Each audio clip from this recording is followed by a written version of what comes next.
Danny, I wanted to talk to you about your impressions of what's going on with the Russia-Ukraine, United States talks, the mediation, the leaks. I really don't have an opinion because diplomacy, like sausage, is best seen at the end, not during the making. You are completely right about that. It's not a pretty picture. Look, what we know is pretty complicated. I've been sort of closely involved with and talking to various people who are even more closely involved. The way this started was a 28-point proposal that, frankly, I'll tell you, I don't even know the president ever saw. The State Department clearly believed that it originated from the Kremlin. That's what Marco Rubio told members of Congress, even though he subsequently denied it. Even so, it was a starting point, and they continued discussing it, and all reports are that our negotiators and the Ukrainian negotiators have come to an agreement. But we've sent the Secretary of the Army, don't ask me why, other than that he's a good mate of J.D. Vance's, to the United Arab Emirates to meet with the Russians. The Russians didn't like the 28-point plan that looked like it had been written in the Kremlin. There's no chance they're going to like the 19-point plan that was written with the Ukrainian input. So that's the state of affairs right now, and I gather, based on leaks, as you mentioned, that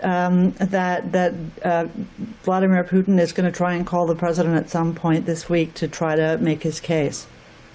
Do you know, Danny, it would be very old school KGB to invent a peace plan, leak it, have our team get all spun up about it, and then reject it out of hand. That would be very old school Soviet, wouldn't it? Oh, so right. And you do, right. You need that historical perspective.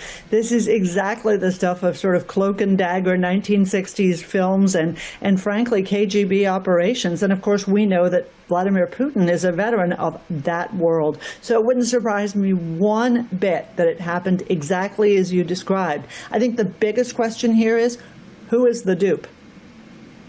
Yeah, well, the idea that if we've come to an agreement on what Ukraine would accept and we don't budge from it, then the Russians are the dupes because they didn't get what they want, which is a high five.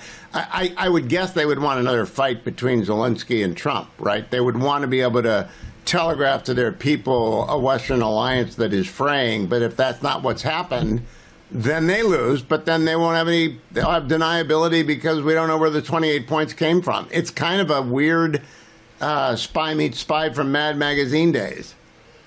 It is a little bit like that, and I think that, I think that where we end up is in a stalemate because the Russians are not going to end their war against Ukraine unless they get what they seek, and that is territorial acquisitions, including territory they have not conquered militarily. I can't see the Ukrainians giving up territory that Russia hasn't conquered militarily for a very simple reason. And Hugh, Kim Kagan's work in the Institute for the Study of War and our own Fred Kagan, they have a very, very useful set of maps that gives you an idea of just how important that territory in the Donbass is, that in Donetsk, that the Russians really want and are trying to get the Americans to force the Ukrainians to hand over. It's the pathway to the rest of Ukraine once they rest and restart this war once Donald Trump is gone. So I see this ending nowhere. Now, I said this yesterday. The analogy is too perfect, but I'll use it anyway. When Hitler browbeat Chamberlain into the Munich Accord, he got the fortresses on the Czechoslovakia-Germany border, and he said he would be done. And then 4 months later, he moved on the rest of Czechoslovakia. It's not like we haven't seen this movie before. They're not going to give up their fortress line, and nor should we ever even think about forcing them to. And I don't think we have.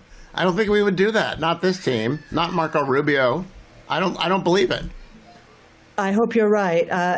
For those who, and I don't know whether you've talked about this yet on your show, but for those who did read the transcript of this leaked call between Ushakov, the most senior foreign policy advisor to Vladimir Putin, and Steve Witkoff, who's the president's special envoy, Steve Witkoff seemed to insinuate that he was fine with pushing the Ukrainians to give all of Donetsk, and we know that is not going to be okay. That's exactly the analogy you describe. It's not a barrier to war. It's not a ceasefire. It's a pathway to more war.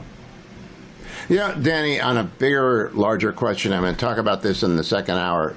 So much of the bad policy that we have these days and the bad commentary comes from people who don't know anything. I don't know if they've read a book. Our fringe extremists on the left and the right, do you think they've ever read a book? I'm doing a week-by-week read through the Churchill World War II memoirs with Dr. Arne Hillsdale, just so that people actually know what happened, because people don't know what happened anymore. That you couldn't be more right. When I was a little girl with my parents, I watched a series narrated by Laurence Olivier called The World at War.